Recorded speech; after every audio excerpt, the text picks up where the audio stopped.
Il s'agit donc d'un territoire qui se situe au sud de la Bretagne, dans le Morbihan, une petite commune située sur une presqu'île, donc avec une configuration assez contrainte, 8000 habitants, qui fait partie d'une intercommunalité un peu plus importante et qui connaît une pression très forte sur la question du logement, notamment du fait de son attractivité résidentielle mais aussi touristique et le développement de Airbnb et d'autres plateformes touristiques qui viennent augmenter fortement les prix de l'immobilier et donc poser la question d'un logement accessible pour les populations locales.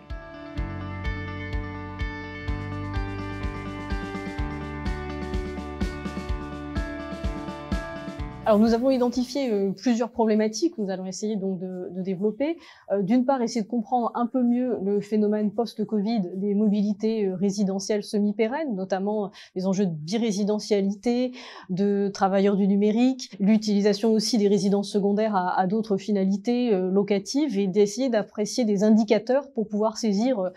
ces nouveaux modes de résidentialité semi-pérenne sur un territoire. Un autre enjeu pour nous, c'est d'essayer de voir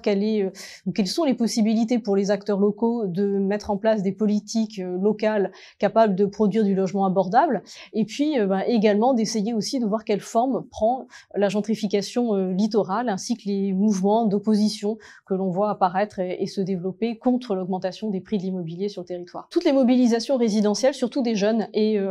des collectifs d'habitants qui retrouvent vraiment des difficultés très importantes à pouvoir avoir accès au logement et notamment sur un territoire dans lequel ils ont pu grandir où ils travaillent et qui sont exclus concrètement du logement. Sur le territoire de Quiberon, qui est très attractif, c'est la moitié des jeunes de moins de 30 ans qui a disparu finalement du territoire ces dernières années.